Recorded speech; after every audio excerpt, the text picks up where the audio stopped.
اللهم صل على محمد وعلى آل محمد كما صليت على إبراهيم وعلى آل إبراهيم إنك حميد مجيد. اللهم بارك على محمد وعلى آل محمد كما باركت على إبراهيم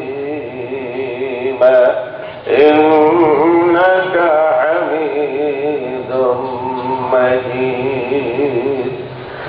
رضيت بالله ربا وبالإسلام دينا وبمحمد صلى الله عليه وسلم نبيا ورسولا. رضيت بالله ربا وبالإسلام دينا وبمحمد صلى الله عليه وسلم نبيا ورسولا.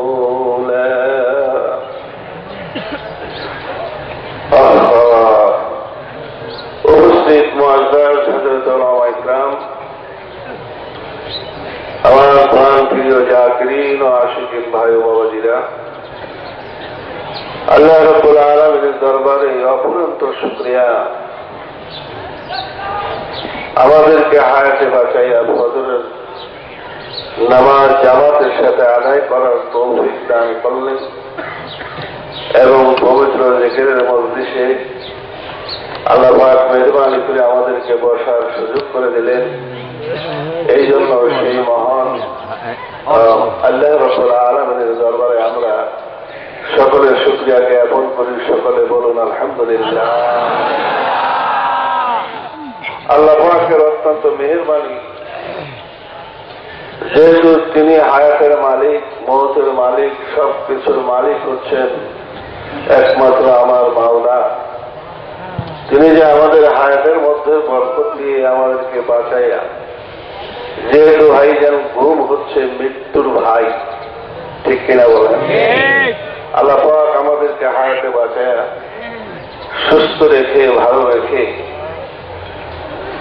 পবিত্র জিকিরের মজলিসে আল্লাহ বসার মতো তৌফিক দান করলেন। এই জন্য আরেকবার শুকরিয়া আদায় করি আলহামদুলিল্লাহ। ভাইজান, ফজরের নামাজের বাদ এই সময়টা খুব গুরুত্বপূর্ণ। ফজর এবং মাগরিব, কোরআনে কারীমের মধ্যে আল্লাহ বলছেন বিল গুদুওয়ি ওয়াল আসাল।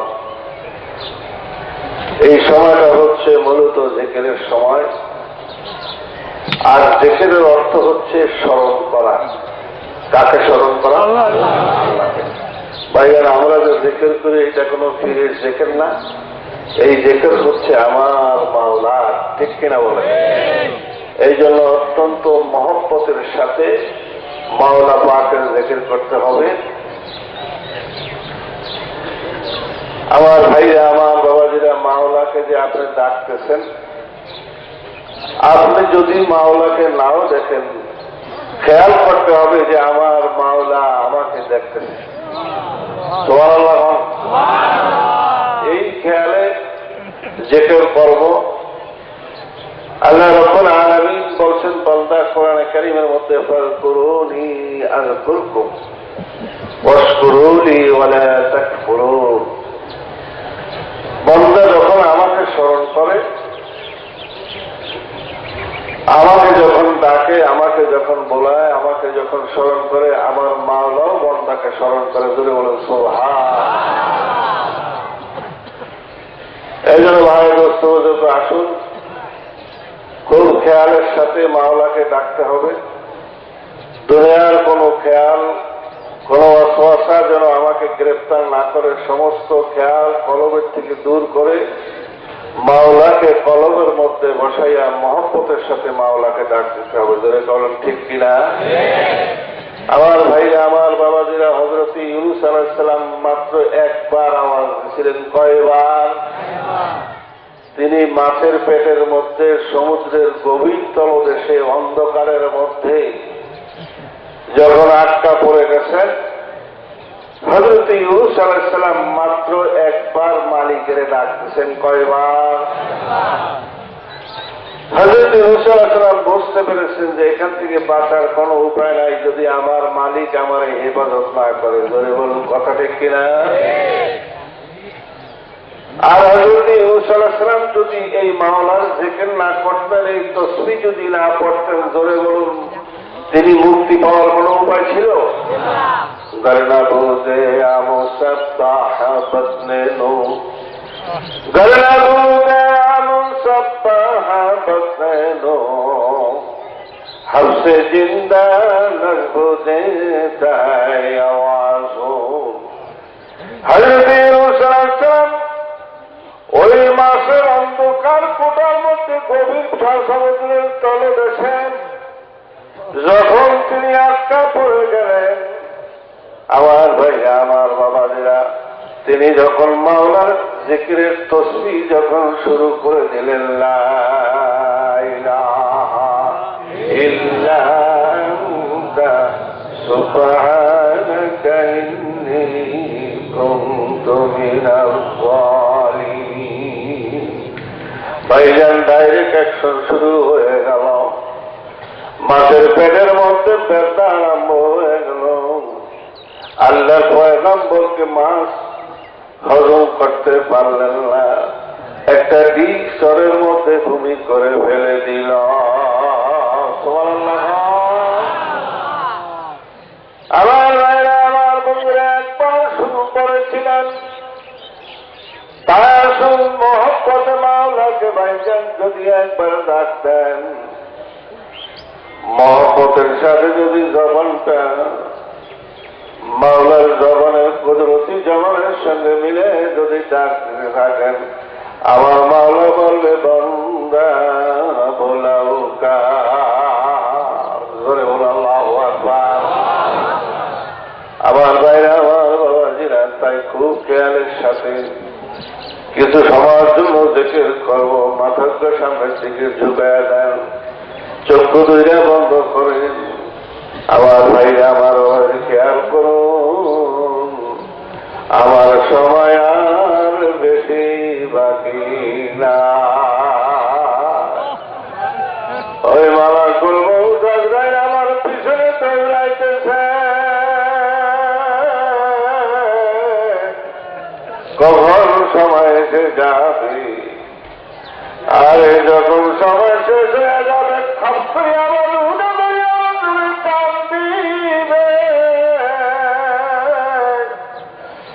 আমার ছেলে বাবা বাবা বলে চিৎকার মারবে, বাবা বাবা বলে কাঁদবে। কেউ তো আমার রুজি রাখতে পারবে না। আমার ভাই, আমার বাবাজিরা, তাই আসো বাবারে। আমার ভাইজান, এই দুনিয়া হচ্ছে একটা অস্থায়ী জায়গা। এই জমিনের মধ্যে চিরস্থায়ী কেউ বসবাস করতে পারবে না। আমার ভাইরা, আমার বন্ধুরা, সুন্দর করে সংসার সাজাইলাম, ছেলে হইল, বিবি হইল, আত্মীয় স্বজন হইল। আমার বাবারা, ছোট্ট ছেলে মেয়েরা দেখবেন গড়ের কোনায় যাইয়া, বারান্দার কোনায় যাইয়া, গোল ঘরের পিছনে যাইয়া, গোল ঘরের পিছনে যাইয়া, কলা গাছের টাকা, কচু গাছের টাকা দিয়া সুন্দর করে ঘর নির্মাণ করে। নিজেদের মধ্যে একটা সম্পর্ক হয়ে যায়, একজন আরেকজন আত্মীয় হয়ে যায়। আমার ভাইরা, আমার বাবাজিরা, হঠাৎ করে যখন দক্ষিণ আকাশের মধ্যে কাল বৈশাখী মেঘ আর ঝড় শুরু হয়ে যায়, সন্তানের বাবা মা ডাক দিয়ে কয় বাবা রে, হাত ধরে টানাটানি করে আর বলে বাবা তোদের এই ঘর দক্ষিণ আকাশের মধ্যে যেমন কাল বৈশাখী ঝড় শুরু হয়ে গেছে, অল্প সময়ের মধ্যে তোদের ঘর ভেঙে চুরে মেটাকার হয়ে যাবে।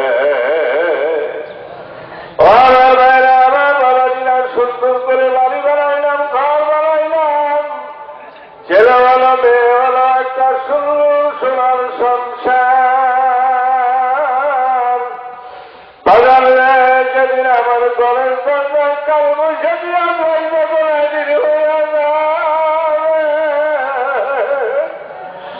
আরে ছেলে বাবা বাবা বলে কাঁদবে, মেয়ে বাবা বাবা বলে কাঁদবে, বাবারে বুঝিয়া রাখতে পারবো না। আমার ভাইরা আমার বাবা সই খবরের দিকে খেয়াল করো, কি নিয়ে খবরের দিকে রওনা হইলা, বাবারে কি নিয়ে খবরের দিকে রওনা হইলা। ওই খবর অত্যন্ত কঠিন জায়গা। আমার ভাইরা আমার বাবা যে আল কবর রাজাতুম মিন রিয়াদিল জান্নাহ আও হুজরাতুম মিন হুফারিন নার। মৃত্যুর পরে দ্বিতীয় জাতিটা হইল কবর। আল্লাহ রাজি করেন উম্মতকে, কবর এত বড় কঠিন জায়গা। বদরে একদল যখন ইন্তেকাল করবে, মৃত্যুবরণ করবে, কবরের মধ্যে যখন শোয়া দেওয়া হবে, সঙ্গে সঙ্গে কবরটা জান্নাত বেহেশতের টুকরায় পরিণত হইয়া যাবে। আর আল্লাহর বান্দাকে কবরে যখন শোয়া দেওয়া হবে, ওই কবরটা জাহান্নামের দরজায় আগুনের গর্ত হইয়া যাবে। আল্লাহ এত বড় কঠিন আযাব আমরা সহ্য করতে পারবো না। আমার ভাইরা আমার বাবাজিরা খুব খেয়াল করেন, বাবারে অত্যন্ত কঠিন জায়গা হইল কবর। আল্লাহ আমার ভাইরা আমার বাবাজিরা 40টা কদম যখন কবরের মধ্যে কেমন কেমন করে যেমন লুকুল চলে যাবেন, সঙ্গে সঙ্গে কবরের মধ্যে মনকার নেকি ফেরেশতা সবাই যান 3টা প্রশ্ন করবে, 3টা সুরল করবে। বাবারে তুমি শিক্ষিত হও আর অশিক্ষিত হও, বাবা যত বড় ক্ষমতাধর মানুষ হও, 3টা প্রশ্ন জবাব যদি সঠিকভাবে না দেওয়া যায়, উপায় থাকবে না। আল্লাহ অত্যন্ত কঠিন জায়গা খবর। মা খাদিজাতুল কুবরা রাদিয়াল্লাহু তাআলা আনহা ভাইজান গভীর রাতে কাঁদতে কাঁদতে হয়রান পেরেশান, গভীর রাতে কাঁদতেছে। আল্লাহর হাবিব বলেন, খাদিজা আপনি কেন কাঁদতেছেন? আপনি কাঁদলে আমি নবী সহ্য করতে পারি না। মা খাদিজাতুল কুবরা কাঁদতে যাওয়া, ইয়া রাসূলুল্লাহ, ইয়া হাবিবাল্লাহ, কবরের মৃত্যুর পরে মানুষকে যখন কবরের মধ্যে শোয়া দেওয়া হয়, কবরের মধ্যে 3টা প্রশ্ন করা হবে। ওই মনকার নেকির ফেরেশতা যখন প্রশ্ন করবে, তখন মানুষ ছাড়ার কোন থাকবে না। এই 3টা প্রশ্ন যদি সঠিকভাবে জবাব না দেওয়া যায়, উপায় থাকবে না। আমার ভাইরা আমার বাবা যে মা খাদিজাতুল কুবরা রাদিয়াল্লাহু তাআলা আনহা কাঁদতেছেন। আল্লাহ নবী সাল্লাল্লাহু আলাইহি ওয়াসাল্লাম বলেন, খাদিজা আপনি কাঁদবেন না, আমি নবী আপনার সঙ্গে ওয়াদা করলাম ওই কবরের 3টা প্রশ্নের জবাব আমি নবীর পক্ষ থেকে দিয়ে দিব। আমার ভাইরা, আমার বাবাজিরা, মা খাদিজাতুল কুবরা রাদিয়াল্লাহু তাআলা আনহা যখন ইন্তেকাল হয়ে গেলেন, কবরের মাধ্যম করা হইল। আল্লাহ নবীর কবরের কিনারায় দাঁড়ায় অপেক্ষা করতেছেন, সাহাবায়ে কেরামরা নামাজের ইন্তজার করতেছেন। এমন সময় হযরত জিবরাইল আমিন ফেরেশতা উল্টে উল্টে এসে বলে, আল্লাহর হাবিবকে ডাকতে বলে, হাবিব হুজুর আপনি কেন কবরের কিনারায় দাঁড়ায় রয়েছেন? আল্লাহ হাবিব বলে, ভাই জিবরাইল, আমি খাদিজাতুল কুবরার সঙ্গে ওয়াদা করেছি ওই খাদিজাতুল কুবরার কবরের প্রশ্নের জবাব না দিয়ে আসতে পারি না। হযরত জিবরাইল আমিন ফেরেশতা বলেন, ইয়া রাসূলুল্লাহ, ইয়া হাবিবাল্লাহ, আল্লাহ রাব্বুল আলামিনের পক্ষ থেকে শুভ সংবাদ এসে গেছে, ওই খাদিজাতুল কুবরার কবরের কিনারায় দাঁড়ায় থাকা লাগবে না, ওই খাদিজাতুল কুবরার কবরের প্রশ্নের জবাব সরাসরি মাওলার পক্ষ থেকে এসে যাবে। ইয়া রাসূলুল্লাহ, ইয়া হাবিবাল্লাহ, যেদিন গভীর রাতে আপনারা দুইজন হাতে হাত মিলিয়ে ওয়াদা করেছিলেন, আল্লাহ রাব্বুল আলামিন জানায় দিয়েছে আপনাদের দুইজনের হাতের মাঝখানে আমার আল্লাহ রাব্বুল আলামিনের কুদরতি হাতটা মিলে গিয়েছিল। আমার ভাইরা, আমার বাবাজিরা, মা খাদিজাতুল কুবরা রাদিয়াল্লাহু তাআলা আনহা যদি অবস্থা হয়,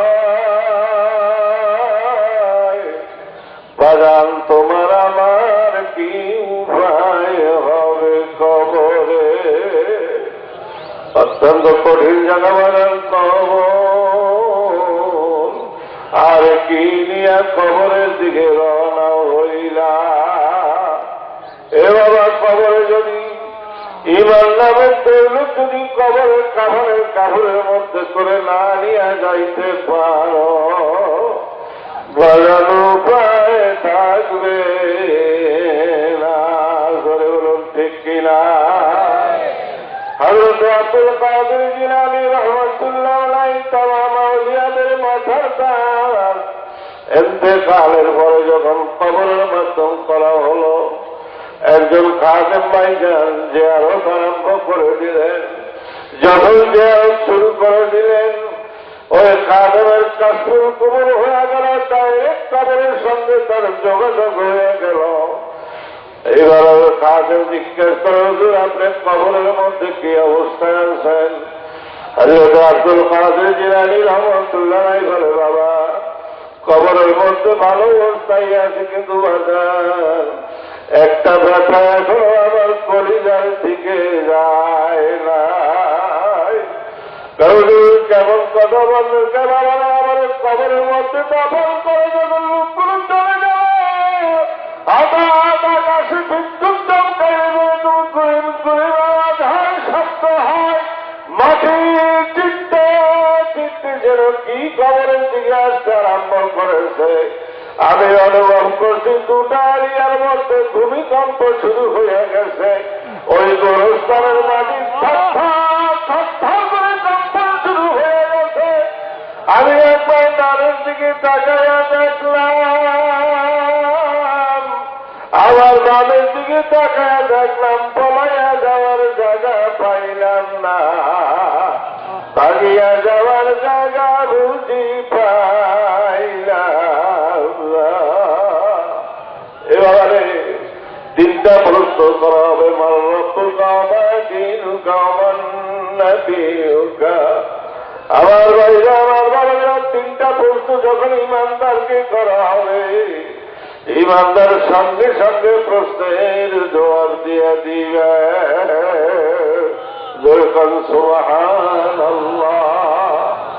এই জন্য আমার ভাইরা, আমার বাবাজিরা, মাথাটা সামনের দিকে ঝুঁকাইয়া চক্ষু দুইটা বন্ধ করে মহব্বতের কিছু সময়ের জন্য মাওলার জিকির করব।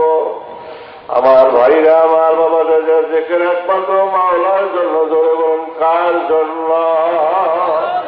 খুব মহব্বতের সাথে মাওলারে ডাক দিবেন। আমার ভাইরা খুব খেয়াল করবেন, দুনিয়ার ওয়াসওয়াসা অন্তর থেকে দূরে সরাইয়া দিবেন। বাড়ির মহব্বত নাই, গাড়ির মহব্বত নাই, ছেলের মহব্বত নাই, সমস্ত মহব্বত জুদা করে কলবের মধ্যে আমার মাওলার মহব্বত বসাইয়া দেয়। আর মহব্বতের সাথে মাওলারে ডাক দাও। আমার ভাইরা, আমার বাবাদের আসুন, মাওলারে মহব্বতের সাথে ডাক দাও। বাগান তুমি শোনো আর না শোনো, আমার তুমি দেখো আর না দেখো, আমার মাওলা তোমারে দেখতেছে। আস্তাগফিরুল্লাহাল্লাযী লা ইলাহা ইল্লা হুয়াল হাইয়ুল কাইয়্যুম ওয়া আতুবু ইলাইহি লা হাওলা ওয়া লা কুওয়াতা ইল্লা বিল্লাহিল আলিয়্যিল আযীম। আস্তাগফিরুল্লাহাল্লাযী লা ইলাহা ইল্লা হুয়াল হাইয়ুল কাইয়্যুম ওয়া আতুবু ইলাইহি লা হাওলা ওয়া লা কুওয়াতা ইল্লা বিল্লাহিল আলিয়্যিল আযীম। আস্তাগফিরুল্লাহাল্লাযী লা ইলাহা ইল্লা হুয়াল হাইয়ুল কাইয়্যুম ওয়া আতুবু ইলাইহি লা হাওলা ওয়া লা কুওয়াতা ইল্লা বিল্লাহিল আলিয়্যিল আযীম। আল্লাহুম্মা সাল্লি আলা সাইয়্যিদিনা মুহাম্মাদিন ওয়া আলিহি ওয়া বারিক ওয়া সাল্লিম। আল্লাহুম্মা সাল্লি আলা সাইয়্যিদিনা মুহাম্মাদিন ওয়া আলিহি ওয়া বারিক ওয়া সাল্লিম। আল্লাহুম্মা সাল্লি আলা সাইয়্যিদিনা মুহাম্মাদিন ওয়া আলিহি ওয়া বারিক ওয়া সাল্লিম। বিসমিল্লাহির রাহমানির রাহিম। সুবহানাল্লাহ, সুবহানাল্লাহ, সুবহানাল্লাহ।